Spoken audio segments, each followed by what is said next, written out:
Hello everyone, and welcome to the 19th episode of Down the Hobbit Hole.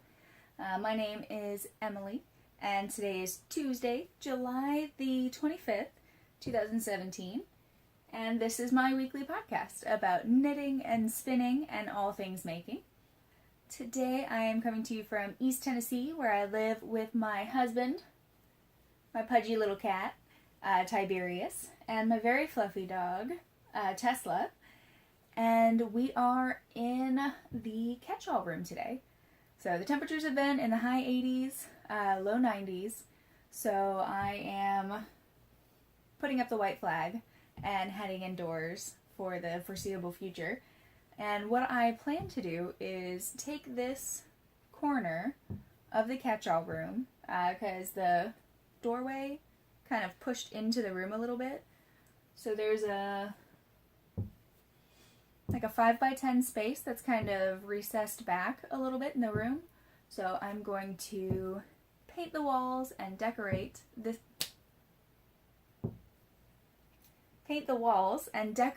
area to make it a little knitting nook in the house.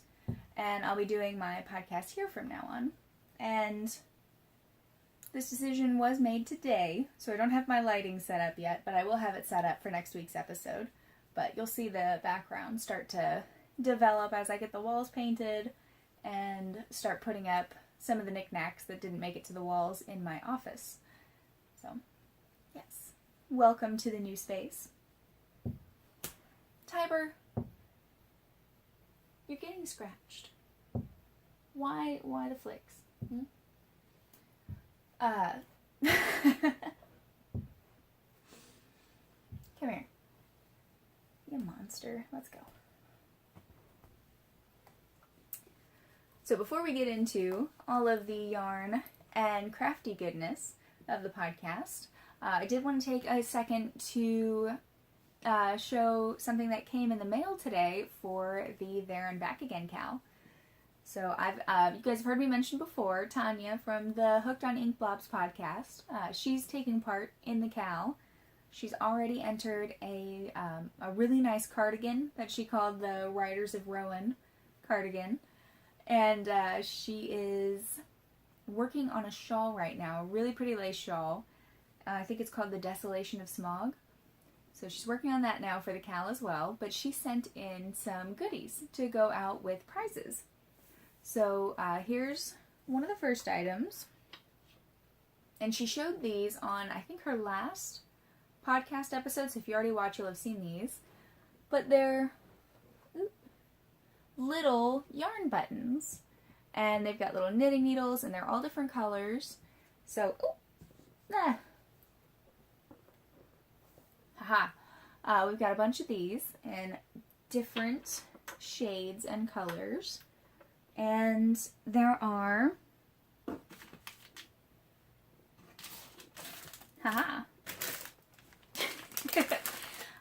a bunch of Stroop waffles, and these are they're little really thin like wafer waffle things with maple caramel deliciousness pressed in between. And so what you do is you take your little waffle and you put it on top of your coffee cup or your tea cup, and the steam and heat from your drink will rise and melt that gooey layer in between. So we've got a bunch of these that'll be able to go out with prizes. And then the last item she sent, it's a cranberry tea, which Tim is super excited about. I forgot to get him out this morning so he could have one with breakfast, but it's a cranberry tea, and Tim loves anything cranberry. Dried cranberries, put into cookies. I think that's his favorite. But he also drinks a lot of cranberry juice. Anything he can get with cranberries in it, he loves. But she said in her letter, this specific type of cranberry is not originally native to the Netherlands and is suspected to have settled in our northern islands after a ship carrying them from North America sank. I thought it would be funny to send some back, which I think is great. perfect idea to send it back to America. And Tim is very pleased that you did. So thank you so much, Tanya. I will definitely be sending those out with prizes for the cow. And if you're interested in the cow, you can go ahead down below. I've got a link to the chatter thread, which will have all of the information and kind of guidelines. We don't have any real hard rules there, but you can check that out and see if you're interested. We still have 3 weeks left, and whips are welcome. So, definitely take a look, see if anything that you have feels Lord of the Rings or Hobbit, Middle-earth related. You can get that submitted as long as you tell me why it works. So all of that will be found down below. I think it's time for the knitting. So I don't have a finished object today, and if I had taken like 10 more minutes, I probably would. But, my socks! These are my Afterthought Everything socks, and I love them. They're so cute, and they're so brightly colored. So this is my Nargles colorway with yarn dyed up for contrasting heels, cuffs, and toes, and I had 10 grams of each color. What I did was I started with the blue heel, and I've talked about this several times, but since I'm finished, this will be the last time you guys have to hear about it. But I started with the blue cuff and worked my way in stockinette stitch. Just made a great big tube and finished with the green cuff. I separated the middle so that I'd have 2 separate tubes with cuffs, and added the heels. And the heels are a German short row heel, but done in garter stitch, so that you get a really nice cushy heel. And the toes are just a rounded toe. And I got the toe and the heel from Mina Phillips' Vanilla Sock Recipe. So I did 56 stitches on Knit Picks 2.25 millimeter needles, and I used Magic Loop, although I was just doing one big tube rather than 2 at a time. I really, really like this method, and I think that I will continue to do this. And sorry if the light keeps fading in and out. We're kind of dependent on the window today, so I'm sorry about that. But yeah, all I have to do is Kitchener the toes shut and weave in the multitude of ends that I have in here, but they fit really, really well, and I cannot wait to wear them. I will definitely be wearing them to my next spinning guild meeting so that I can kick off my shoes and spin in my beautiful new socks. So, yay! They're finished. And the cuff is a 2x2 twisted rib. And for this section, it's just 3 rows of blue, 1 of green, 1 of blue, 3 rows of green, 1 of pink, 1 of green, and then 3 rows of pink before I started the decrease. And the other toe is the same, just different colors. So that gave me, I needed an extra inch of knitting after the stockinette here. I miscalculated, and yeah, that gave me right about an inch. So it worked out really well, and I'll probably be wearing these the next time I record, which will be next Monday. I have been working on Tim's socks, which Tiber's still in my lap, so let's see if I can get it without him causing a ruckus. Haha. So, not a lot to be seen here. I'll just kind of give you guys a glance. Got a few rows done.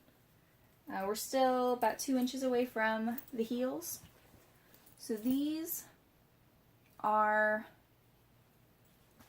they're not my priority right now because I'm going to try to do a nice push and get my Feelies traveling shawl off the needles.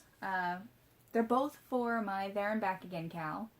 They're entries that I have, and I've already submitted one shawl, and I'm not eligible for prizes, but if I do draw my name from the chatter thread or from the finished objects thread, then I will get to buy myself a prize.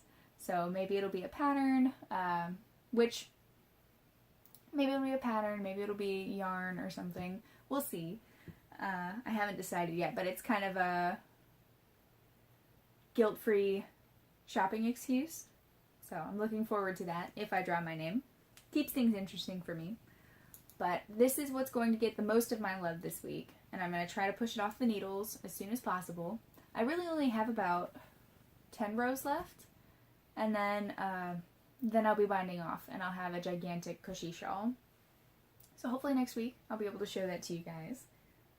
My next cast on, although this is going to get most of my love this week, I will be swatching tonight. If I can find the needles, I wasn't able to find them this morning, but I will be swatching for a new test knit.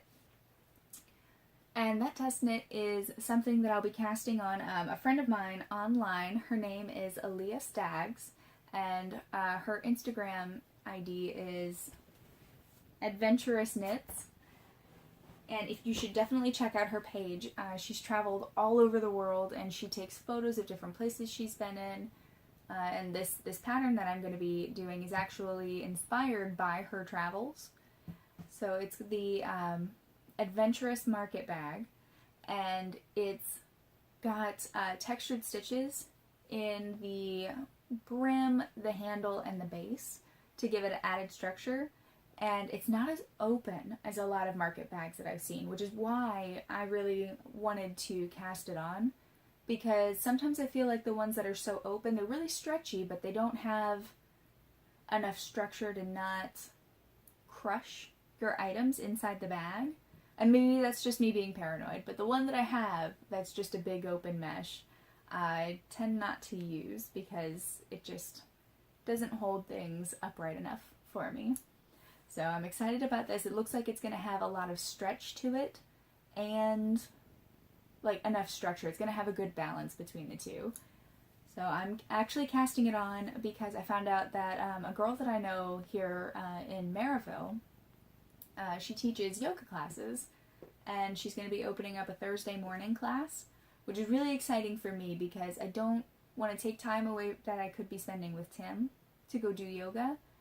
And I really like starting my morning with yoga, and then I'm really motivated for the rest of the day and really productive. And I could be doing yoga at home. I did a lot of Yoga with Adriene episodes, may not be the right word, but videos where she takes you through a whole, 30-minute yoga session, or she's got some that are like 10 minutes, some that are an hour, some are for weight loss.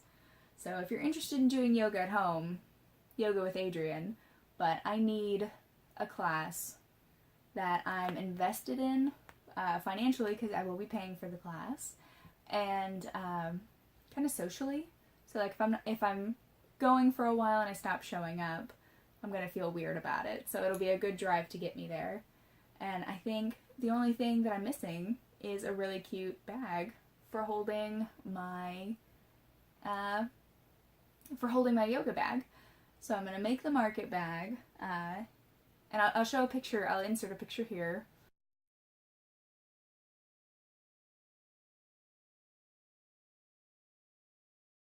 And that bag should be perfect. So it'll hold my yoga bag, or my yoga mat, a towel, and a water bottle really nicely. What? What do you want? Ugh, you're such a booger.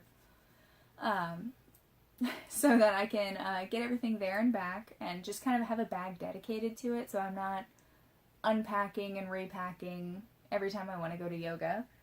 And I think I picked out a really nice yarn. I went to Hook and Needle, and I think this is we're now moving into acquisitions. I went to Hook and Needle yesterday, and I found some yarn that was on sale, and gorgeous. It's, the yarn is by, I'm not sure how well that's showing these pinks and teals that are in here. These are really really bright on my end, but it's recycled sari silk. It's Mango Moon Bali Sky, and this is the dusk colorway. I believe they only have a dusk and a dawn, and the dusk is recycled sari silk plied with black, or spun with black, and then they have it spun with white. So it's the same colors used in both, I believe, but just the kind of solid color that ties it all together is a different color. So I got all dusk, and you can see they're a little bit of a mess, but they're all pretty much the same, but just different colors. Like this one has a much darker feel. It's got a lot of grays in there and reds, whereas this one's more teals and pinks and purples. So I'll be able to play around a little bit with my color choice throughout, and I think it's going to make a really gorgeous bag. It's going to be nice and sturdy with this yarn, and it kind of seems appropriate to be using recycled sari silk for my yoga bag. Here's the label for Mango Moon, and yeah, it says provides safe shelter, healthcare, and education for families in Nepal and Indonesia. So that's cool. I really like it. And I think that's going to be just a really cool bag. And you guys will be able to see it because it is an open testing, so I don't have to like hide it during the podcast. But I also got this yarn bowl with mountains on it that Tiber's big head is blocking. I've been eyeballing it for the longest time. It's locally made by a woman over in Maryville, and anything with mountains on it I'm going to be drawn to. But they're, given that our business name is MistyMountMakers, and pretty much everything we have is, well, the reason we moved to Tennessee was to get closer to the mountains. Just kind of really special to me, and I think the only time I'll be taking it out of the house is to take it to shows. If I'm knitting at our booth, I can have this yarn bowl there to keep everything neat and tidy so it's not rolling all over the floor. Which I don't know that I would ever take it anywhere else, just because I'd be afraid of breaking it on the way to or from somewhere. So otherwise it'll probably just hang out here in my new knitting nook, just so it doesn't get chipped or anything. I'd be devastated. I also picked up, let's see, I picked up some Hayas. Not that you really need to see the packaging, but they're the 9-inch US size ones, so that I can work on those Afterthought Everything socks. Oh, Tiber.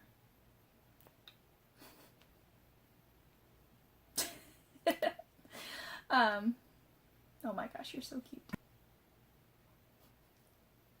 So, I totally lost my train of thought. You're too adorable. Well, Tiber. Oh, so I can do Afterthought Everything socks with these needles. I was at a red light the other day, and it was long enough for me to think, wow, this is a long red light. I'd really like to be knitting right now. There are people who knit at red lights. And then I kind of had a little debate in my head before finally pulling out my knitting. And it would have been much easier if I hadn't been doing magic loop. But I had time to set it up and do a whole side of my socks, which was 26 stitches. So, yeah. I don't plan on doing a lot of knitting at red lights, but I think that'll make it easier if I decide to. Also easier for walking around at the store or hanging out and talking with people, especially if I'm doing stockinette stitch. I can just knit away and not have to worry about flipping things around and getting the needles in place. So I am excited about that. the other item that I got two more. It's a big week for acquisitions. I usually don't have much to show you guys. But I finally got it. I got it. It's the Sock Knitter's Handbook. And it's spiral bound. And it's got cool things like this. All those different colors on the socks are different parts of a sock. And they show you different bind-offs, different cast-ons. And they go into detail for toe up and cuff down. They tell you average yardage that you might need for kids, women, and men. And the yardage definitely seems to be going on the outside range, like the most you could possibly ever need for the biggest foot in that size range, which is good because you want to be prepared. But and I haven't had a chance to really look at this much. It just came in the mail today, and I actually put off recording because I knew this was coming in the mail. So, not that I didn't have my sock finished either, so not that they're finished today, but they're much closer. So I put it off yesterday so that I could show you guys today. It's got a whole section, like troubleshooting, and if you know that you're always blowing out your heel, it has a section where it tells you kind of what you could do to make your heel stronger. And it's got a stitch dictionary. It has a chart where, and I'm not going to show you the chart just because it's part of the book, but there's a whole page that's just women and a whole page that's just men. And it goes by shoe size, the width of the foot, which, although they do give you measurements, they also tell you what's the narrow range, the medium, and the wide. So if you know they have a wide foot, but you don't know their circumference, because you're knitting them a gift or something, you can find kind of the approximate length your sock should be, and knit someone a pair of socks that you're pretty sure is going to fit them, even though you couldn't put the sock on them directly. So it's really cool. I haven't had a lot of time to go through it, but I'll let you guys know what I think about it next week. But it's really inexpensive. I got it on Amazon. I think after tax, it was like $18, something like that. I think the price just went down to like $16 and change. But after tax, it bumps it up a little bit. But yeah, really happy with it. I've been eyeballing this for a while. But it's the Sock Knitter's Handbook by Charlene Schurch and Beth Parrott. I'll let you guys know next week how I like it. And the last thing I got, this is from my mom, and technically the book was too, but she got me a quilting pattern for paper piecing and a class at my local quilt shop, which is Twisted Sisters. So here's the quilt. Now this is actually supposed to be a wall hanging that you put buttons on it and you can hang ornaments from it. So if you're in an apartment or if you're putting it up in like a nursing home or something, somewhere where you don't have a lot of space for a tree, you can just unroll this and hang ornaments from it. But what I want to do is make two of them because there are two pattern pieces in here. I'd like to make two of them and then either put them together. I'm going to be using flannel fabric, and I'm going to either piece them together so that I have enough for a throw or expand the pattern so it's the tree but it's got like a larger border around it. And we'll see how that goes. I haven't done any quilting yet, but I've got the class in September, so I should be able to do it no problem because the ladies seem really, really sweet, and I think they'll be really helpful if I run into any trouble. This will be my first quilt class. I'm really excited, and hopefully I'll have a quilt. The class isn't until September, so I've got some time before then, but I'm going to have a Christmas quilt this year. Yeah. I think that's all we have left for knitting and fiber and fabric related things. So if that's all you're here for, that's totally fine. If you are a returning viewer, thank you so much for coming back each week. I really appreciate it. And if this was your first time watching, thank you so much for tuning in. I really hope you liked it. If you did, if you could like the video down below and subscribe to get updates for when the new videos come out, that'd be great. And I will see you guys next week. Thanks. Happy making. For everyone else, we'll move on to life stuff. We will have a shop update, but that'll be next Tuesday. So we'll go ahead and just skip right into the not so nitty portion. I keep wanting to call it life stuff because of Gabby's podcast, Once Upon a Corgi, which if you haven't seen already, you definitely should. But yeah, it's not life stuff. It's the not so nitty. So as you guys know, my mom was here. We didn't really get any gardening things done. We watered plants when she first got here, and it was at the hottest part of the day, and we were both like, you know what, no yard stuff. So we spent the whole time she was here kind of going around. We did some shopping. We made red sauce with all the tomatoes that we had, and we had a really good time.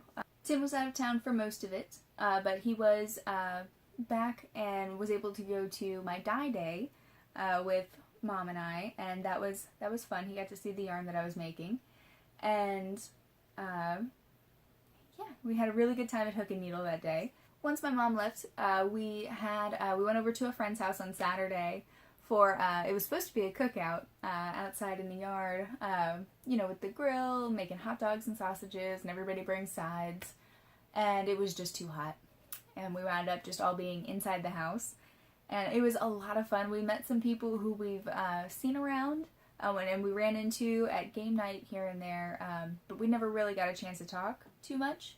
We found out they have a Frisbee game that they do every Sunday evening, so Tim and I went, and I did not play, but my depth perception and I can knit just fine, but I do not have the kind of agility to be out there running around. Maybe in the future, Tim wants to get a Frisbee, and we can kind of practice together so that I don't nail someone in the face. But from now on, Tim will play Frisbee, and I will bring Tesla, and we'll be going for a run. And during my gasping, red-faced breaks, I will be knitting. So I think it's going to work out really well. They don't play until about 7, so the sun's going down, it's a lot cooler, and the trees shade the place where they play. So it's nice. It was really fun to watch, and Tim had a lot of fun. So we're planning on going again this week. I did get Tim watching Pushing Daisies. He wasn't a big fan of the first episode, but I brought him in kind of in the middle of season 1. He's actually really liking the episodes now, so we're gonna come back to that and try to go through season 1 and 2, which is unfortunately all that's left of the series. We are doing Firefly right now, and now that a lot of the people that we're hanging out with are all Doctor Who fans, he's much more motivated to get back through the series. So once we finish Firefly again, we're going to get back into it. We'll start with, he's watched all of Eccleston, but we might rewatch that just because it's been so long. So we're going to start off with either Eccleston or right when Tennant comes into Doctor Who, and just start binge watching. Maybe not binge watching, but maybe watch an episode a night and try to get up to the new Doctor. Amazon has everything but the newest season, so we have plenty of episodes to go through. I don't think we're going to run out anytime soon. So I think that's everything that we've been up to and that we have planned for the coming week. So for those of you who come back each week and watch all the way through to the end with me, thank you so much. I really appreciate you guys tuning in week after week. It really does mean a lot to me. And if you are a new viewer, thank you so much for tuning in today. I hope you liked it. And if you did, you can like and subscribe to the channel so that you get notified of new videos. And yeah, you can head down below if you want to join the Ravelry group. You can find a link there. And we're just hanging out, working on the cowl right now, the There and Back Again cowl.